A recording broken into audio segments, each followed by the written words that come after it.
Good day, everyone. Welcome to Your Self-Help Quest. I'm your host, Joshua Melissus, and joining me today is Dr. Tamera Jahnke, who is the Dean of the College of Natural and Applied Sciences at Missouri State University. Dr. Jahnke, thank you so much for being here. Thank you for the invitation. Absolutely. Now, today's topic is related to women in STEM. And for those who don't know, what is STEM? STEM is science, technology, engineering, and mathematics. Nice. And I have a source here from bestcolleges.com, and it says that in 2019, women only make up 27% of STEM workers, and women of color represent a small fraction of scientists and engineers in the U.S. Why is that? It comes from a long history. First of all, women were not allowed to go to be educated, to go into higher education, and so you don't see women's names on scientific publications in early times. Now, what we know now is that many women would help husbands, boyfriends, other friends to do their research.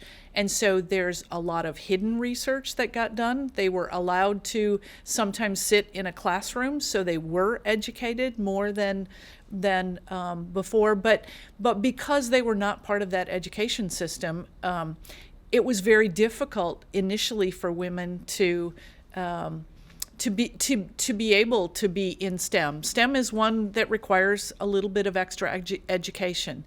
And so that's where the first kind of tier of why you see so few women in STEM. So what kind of challenges do women in STEM typically face on a daily basis? Yeah, so because of that, it has been a very male-dominated profession. And sometimes that's a difficult ceiling to break through for some women. What we found most recently is in areas like biology, there tend to be more women than men, or at least it's more of a 50-50 split. The place where it becomes a little bit more difficult is universities are just catching up in terms of having faculties that have that kind of representation. I see it, for example, at Missouri State in the student population, and we're working towards that in the faculty population. Chemistry is similar. It's getting closer to a 50-50 mix in the population. The two or three places that we struggle the most yet here at Missouri State is engineering and computer science. Very, very few women looking to major in those two areas. We have women on the faculty, so I would hope that would be better. And then for both women and men of color, it's also been an issue education-wise, and then have we given them the opportunities that they needed to succeed? I think we're making progress, but it's very slow. With so many of these challenges and systemic issues, how can women overcome these challenges and succeed in STEM fields? I think having a really good mentor is really important, or someone that you can talk to. So women need that support, or someone that they can relate to, that they can talk to, that can help to give them the courage to move forward. I think that's one. I think as a senior woman here at Missouri State, it's my responsibility then to mentor some of the young faculty that we have on campus, and to try to help and encourage and provide a pathway for them so that they can be successful. So I think that's one of the keys. It's also finding a position and a job that fits your overall personal goals. So it may be in academics, it may be in field work, it may be at a company, and finding that right match to fit your personal goals with your career goals. I think that's important too. What is the queen bee effect, and what can we do to deal with it? I'm not sure I know I'm not sure I know what the queen bee effect is. Can you define that for me? From my understanding, I believe it's when women that are in the field discriminate against other women. Oh, okay. Okay. Yeah, and so how can we avoid that? That one's a tough one. I've only run into that probably once or twice in my whole career. But those people tend to be powerful and loud, and so we hear and we know who they are. That's I think if I were aware of someone that was doing something like that, I think I would try to confront it and try to see if I could get them to understand what they were doing and how detrimental it would be to other faculty. I think I would try to do that. I'm not sure.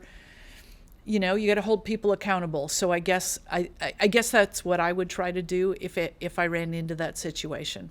What are some strategies for increasing representation of women? So one of the things that we started about 15 years ago was we knew that it was at middle school that girls really start getting turned off from math and science and engineering. So it's at that time when hormones start kicking in and they start thinking about all sorts of other things. So we started an event called Expanding Your Horizons, where we brought women who were in middle school to campus, and at that they met women who are scientists, engineers, mathematicians in the area, so that they could talk about their careers, what they were doing, what kind of jobs they had. And then we would also do experiments all day, so we would make it kind of a fun day as well. And I think that has an impact. We also more recently started an elementary science Olympiad. I keep hearing that it's not just at middle school, but you better start at elementary school. And so we started bringing elementary students to campus to do science experiments and to let them know that they too can be scientists and they could be university students. In elementary school, they're not thinking about college, but maybe to help them know that there is a path for them and this is an option for them. So I think the more we can be out in the community and let people know that, number one, science is fun and doable, and you can do it too. It doesn't have to have that it's too hard for me kind of reputation. Yeah. And the thing with the kindergartners, that's really cool. Yeah, it's really fun.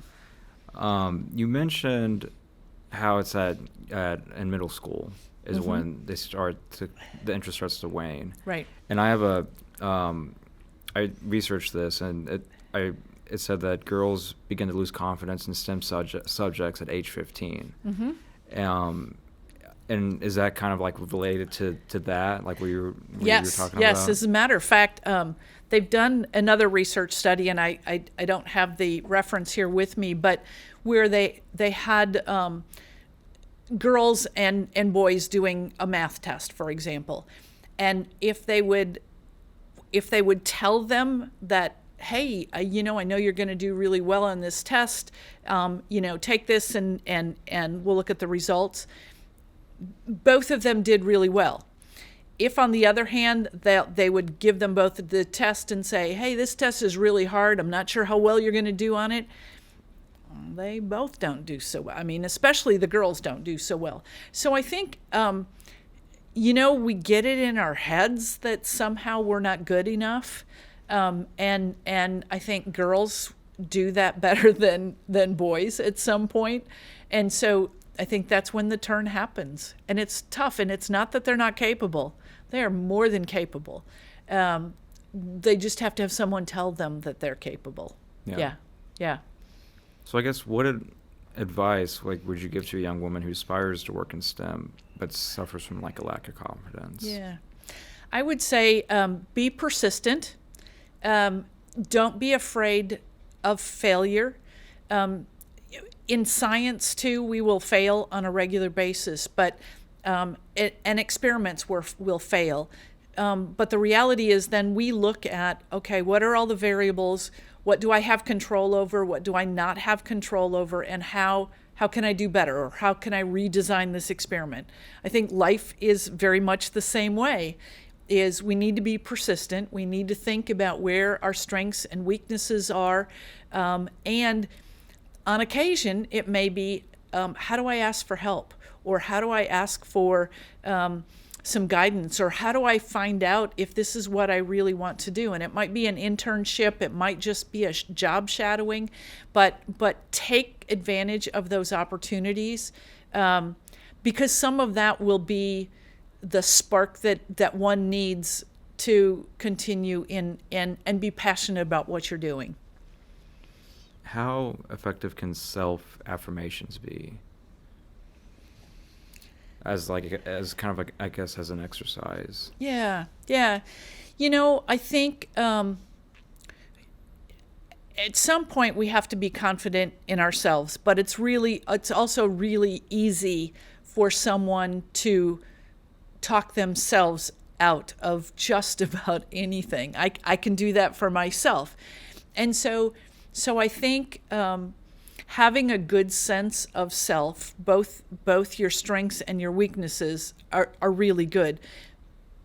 But it's also really good to have someone that either you can talk to, that you can be accountable to, that can be your cheerleader, for example, so that because there are times in all of our lives when maybe our own thinking on our own and trying to do everything on our own is just not going to be quite good enough. And we need to know when it's time to seek that pat on the back, or seek out that cheerleader that will help us get through that next thing that we need to get through. Yeah.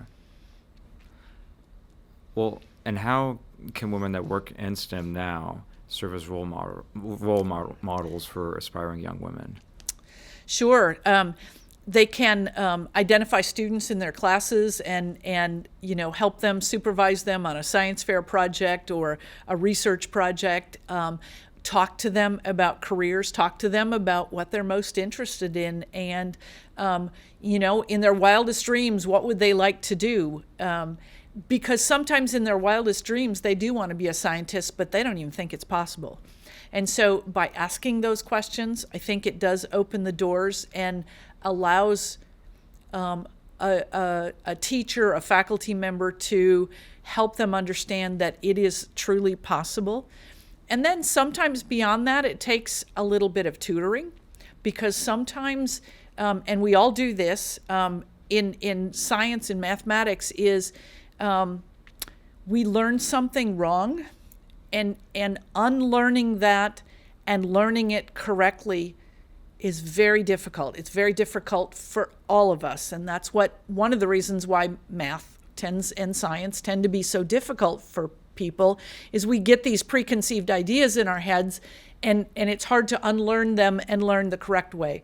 So I think, I know students get very frustrated with faculty who, the student comes in and asks for help, and the faculty member starts asking them questions. Well, what we're trying to do is understand, what do you understand, and where's the block in your head, so that we can knock that block down and reteach and help you to understand how to do it, and that way it opens the doors to everything.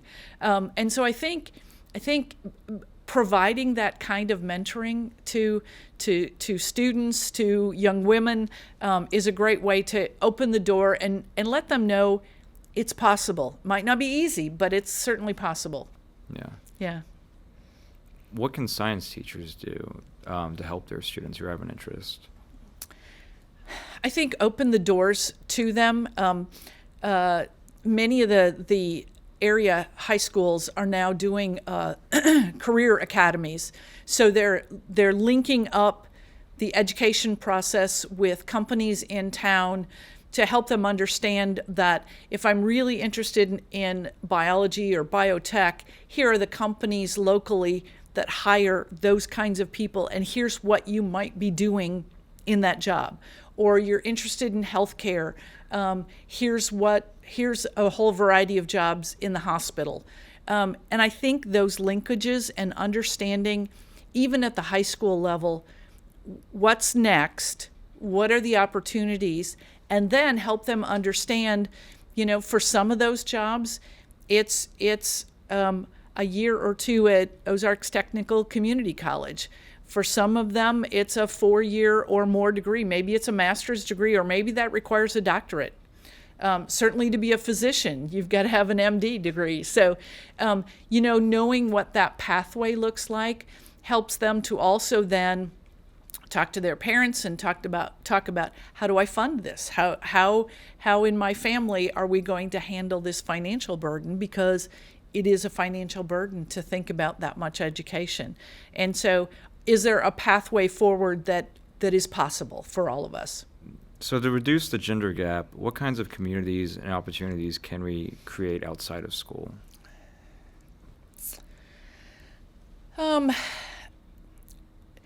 Outside of, so one of the things that we do, this may not be entirely outside of school, is there are competitions called Science Olympiad. So those typically are started at a school. Teams of 15 kids do 30 different science experiments, and they compete for gold, silver, and bronze medals, just like you do at the Olympics. And then teams get to go on to state or go on to nationals. And so making it more fun in that way, going to the Discovery Center. We have a great science museum right here in Springfield, and spending some time there and having fun with it.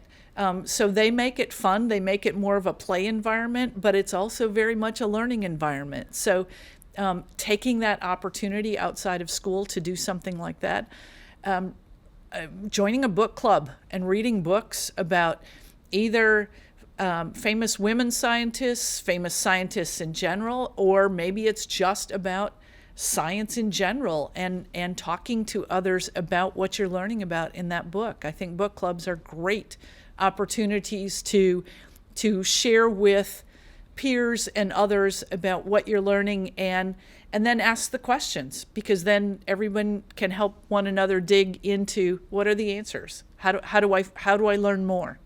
Yeah. Actually, just curious, who is your favorite woman in STEM? So yeah, that's a really hard question for me, because I don't know that I can name a favorite. I think of the two women who have elements named after them on the periodic table. So I'm a chemist, and so Lisa Meitnerium is named after her, and then Marie Curie, curium, is named after her. So those are the first two that come to mind, and kind of old school sort of thing. But I absolutely enjoy reading, and that's really what got me hooked in science, was reading biographies and reading books about scientists, and just that idea of discovery and solving puzzles, and that's what it's like to do research. Is often it's solving a puzzle. It's designing an experiment, looking at all the data, and then trying to put it together to make some sense out of it all. What were some of the biographies? I remember reading about Clara Barton, who was a nurse, so that's way a long time ago. So I remember that. I remember Albert Schweitzer and reading about that. So those were probably the two that I remember off the top of my head. But I still like to read science books, whether they be fiction or nonfiction. So there's a new, well, it's not so new anymore, but a series with a character named Flavia Deleuze, and she would solve mysteries in her home. She was a teenager, so that was appealing, but she had access to her uncle's chemistry lab, and they lived in this great big mansion in Europe. And The chemistry was sound. I went through every single book and made sure that the chemistry was right, and it was really good. And it was just so interesting how this author tied in science and chemistry to make it intriguing. I think young women would like to read it, but I thoroughly enjoyed reading it. They had me hooked in the very first chapter when Flavia steals a tube of lipstick from her older sisters because they had locked her in a closet. And she got out of the closet, went out to the backyard, found some poison ivy, took it up to the lab, and distilled the oil, did a steam distillation to get the oil from the poison ivy, and then she injected it into her sister's lipstick. And then her experiment was then to watch when her sister's lips got blisters on them from the poison ivy, which is would not recommend anyone doing that. But it was kind of hilarious. I mean, and an interesting, and that's how you would do it. You would do a steam distillation in order to get that oil from the poison ivy plant. So I found that fascinating. Yeah. What are some influential women working in STEM today? Oh, wow. There are so many. And I won't remember names, but certainly it was two women that developed the CRISPR technique, and that CRISPR technique allows you to cut pieces of DNA out of a piece of DNA. So you cut a little piece out and you can put a different piece in, sort of thing. That has changed technology in great ways, and that was a discovery made by women. They just recently won the Nobel Prize for that. So I think of them in particular as very recent women. But I think of all the people that are out there doing field work, and even the women here at Missouri State who are doing great field work and provide and are able to be mentors to the students that we have right here on campus. So, to name individuals becomes really difficult for me because I think of it as it's all of us, and we all make our little impact in the world. Yeah, well said. Yeah. What are some good programs that encourage women in STEM? I think any kind of program that allows for a young person to experience science and to meet women who use science or mathematics in their careers is a great program. And often public libraries do that, science museums do that, universities do that. The school systems often bring in extra speakers and do that. So I think those things, but I also think summer camps. Discovery Center runs summer camps. Missouri S&T has a variety of good summer camps that they do. And just that opportunity to get away and learn and not only learn, but I think it's also a maturing process when you go away to camp like that and figure out who you are. And sometimes it's a scary proposition to go away that first time, but we always grow from those experiences. So I think that's really important to stretch yourself and not be afraid to learn new things. So now I guess just getting a little personal, what is your story in STEM? So I initially thought as a young girl that I wanted to be a medical doctor.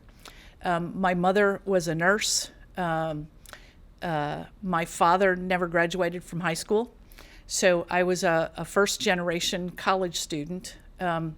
Decided to major in chemistry, and loved chemistry. I did undergraduate research. I was able to present my research at the Iowa Academy of Science, which is where I went to school, was at University of Iowa. And I did the things right to think about being a doctor. So I spent 3 summers working as a nurse's aide in a nursing home just to kind of figure out sort of what is healthcare and what does that mean. When it came time to apply for medical school, I was on the waiting list. and I was far enough down in the waiting list where there was no chance I was going to get in that year, and I knew that. So I went into my advisor and I said, what kinds of recommendations would you have for me? What would make my resume better so that I could get into medical school? And he gave me a variety of options, and what I chose to do was to start graduate school in chemistry, and retake the MCAT and reapply the next year. Well, by the end of the first year of graduate school in chemistry, you have completed almost all of the coursework. And then it's beyond that, it's doing research and writing your thesis and that kind of thing, which is very labor intensive. But I had increased my score in the MCAT, and was admitted to medical school during spring of that first year of graduate school. And so I had a choice to make. Do I go to medical school? Do I finish a PhD in chemistry? And if I finish a PhD in chemistry, what am I going to do with it? I chose to turn down that admission to medical school. I have never regretted that decision. And I chose to go ahead and go through comps and finish a PhD in organic chemistry. So I did organic synthesis and wrote a thesis in that area, and Missouri State was one of the places that offered me a teaching job. I'm not sure I knew I was going to go into academics probably until I was applying for jobs and decided that that was the right choice for me. I love teaching. I love watching the light bulb go off when students actually catch on to something. I love it when a student kind of figures out, yes, I can do this, or yes, this is definitely what I want to do. I even appreciate it when a student gets to the point where they've done some activities, whether it be in chemistry or whatever, and they say, you know what, and they'll come up to me, Dr. Jahnke, you know what, I really don't like this, and I think I want to do this instead. And that's okay too, because that's what this time is for, is to explore and learn and figure out what you like and what you don't like. And I had that chance too. And so love teaching and love being in this environment in higher education, and have never regretted that. I think, from my parents, I learned an appreciation of nature. So my father was a fisherman, and if the fish were not biting, then we'd be dissecting frogs in the bottom of the boat or whatever else. And so I had this great appreciation for nature, and what chemistry did was allowed me to help me to understand, how does this one little chemical, like the chemical of aspirin, how does that reduce fever and pain? I mean, it's only made up of carbon and hydrogen and oxygen. How does that do that? And therefore, how do any other drugs work? So I've spent my whole career making drugs. How have you personally dealt with any challenges in the workplace?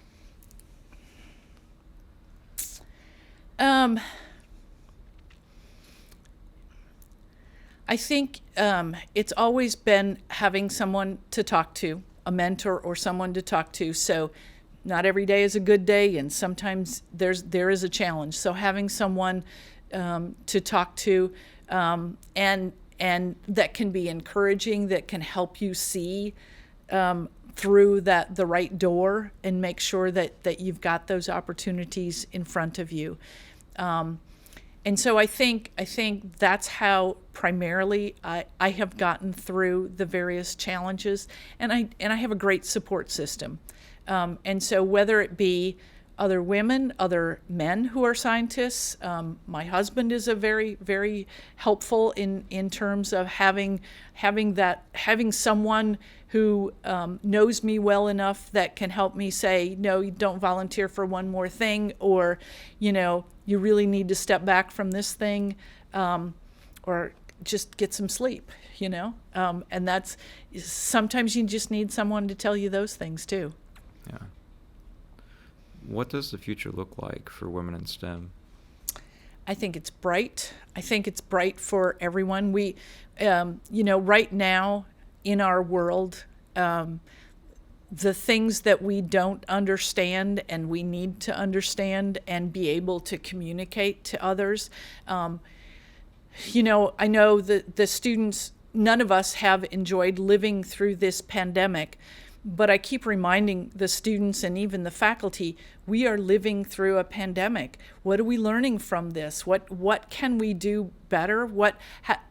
This one's been very unique because having vaccines available and approved as quickly only came about because we had done so much previous work and we knew about this virus. We didn't know it was going to cause a pandemic, but we knew that it was out there. And so some of these things we'd been working on this for years. And as we think about that, as we think about other challenges in front of us, whether they be climate change or another pandemic, I think we're going to need scientists that can do the work, that can think ahead, that can help us all be prepared for that. And then we also need those people that can help us communicate that too. Scientists don't always do that really well. And we need to learn how to do that better, but we also need to partner with those who communicate maybe better than we do. Yeah. Before we go, I'm going to ask you 2 last questions that I ask everyone. Okay. What is something that has brought you joy today?